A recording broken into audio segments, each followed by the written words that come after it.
2026 March 5 വ്യാഴാഴ്ച പശ്ചിമേഷ്യൻ സാഹചര്യങ്ങൾ 6ാം ദിവസത്തിലേക്ക് പുരോഗമിക്കുന്നു. UAE തലസ്ഥാനമായ അബുദാബിയിൽ വ്യോമ പ്രതിരോധത്തിനിടെ അവശിഷ്ടങ്ങൾ വീണ് 6 പേർക്ക് പരിക്കേറ്റതായി റിപ്പോർട്ടുകൾ. ഐക്യ-2 മേഖലയിലെ 2 സൈറ്റുകളിലായിട്ടാണ് ആളുകൾക്ക് പരിക്കേറ്റത്. പാകിസ്ഥാൻ നേപ്പാൾ സ്വദേശികൾക്കാണ് പരിക്ക് പറ്റിയത്. പരിക്കുകൾ ഗുരുതരമല്ലെന്നാണ് ആദ്യഘട്ട റിപ്പോർട്ടുകൾ. വ്യോമയാത്രകൾക്ക് തടസ്സം നേരിട്ടതോടെ UAEക്ക് പുറത്ത് കുടുങ്ങിപ്പോയ UAE റെസിഡൻസിനും പൗരന്മാർക്കും 15 GB സൗജന്യ ഡാറ്റയും അൺലിമിറ്റഡ് ഔട്ട്ഗോയിങ് കോൾ സൗകര്യവും നൽകുമെന്ന് രാജ്യത്തെ രണ്ടാമത്തെ ടെലികോം സേവന ദാതാക്കളായ ഡു പ്രഖ്യാപിച്ചു. ഇത് സംബന്ധിച്ച സന്ദേശം കസ്റ്റമേഴ്സിന് ലഭിച്ചു.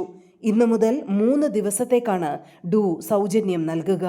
UAEയിലെ ഇന്ത്യക്കാർ സുരക്ഷിതരായിരിക്കാനും UAE അധികൃതർ നൽകുന്ന നിർദ്ദേശങ്ങൾ കൃത്യമായി പാലിക്കാനും അബുദാബി ഇന്ത്യൻ എംബസി ഓർമ്മപ്പെടുത്തി.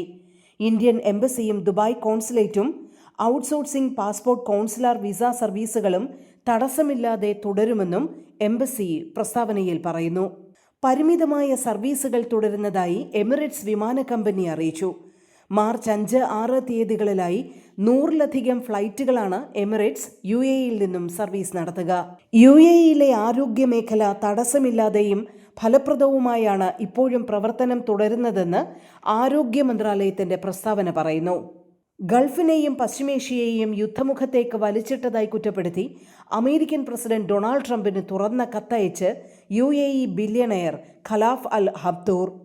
ആക്രമണങ്ങളെ ധീരമായി പ്രതിരോധിക്കാൻ UAE ഉൾപ്പെടെയുള്ള രാജ്യങ്ങൾക്ക് കഴിയുന്നതിൽ ദൈവത്തിന് നന്ദി രേഖപ്പെടുത്തുന്നതായും, എങ്കിലും ആഗ്രഹിക്കാത്ത യുദ്ധത്തിലേക്ക് മേഖലയെ തള്ളിയിട്ടതിന് ആരാണ് അങ്ങയ്ക്ക് അനുവാദം നൽകിയതെന്നാണ് കത്തിലൂടെ ചോദിക്കുന്നത്.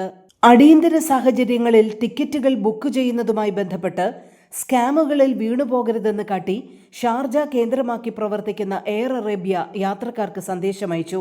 ടിക്കറ്റ് ബുക്കിംഗ് കൺഫർമേഷനും ടിക്കറ്റിന്റെ ഡീറ്റെയിൽസിനുമായി ഔദ്യോഗിക ഇമെയിൽ അഡ്രസ്സിലൂടെ മാത്രമേ സന്ദേശങ്ങൾ അയക്കൂ എന്നും ഇക്കാര്യം ശ്രദ്ധിക്കണമെന്നും എയർ അറേബ്യ പറയുന്നു.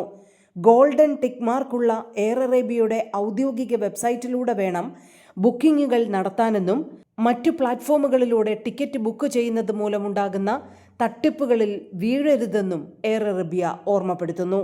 മേഖലയിലെ പ്രതികൂല സാഹചര്യങ്ങളുടെ പശ്ചാത്തലത്തിൽ Dubai parks and resort March 6 വരെ ക്ലോഷർ എക്സ്റ്റെൻഡ് ചെയ്തിട്ടുണ്ട്. ജനങ്ങളുടെ സുരക്ഷ കണക്കിലെടുത്താണിത്.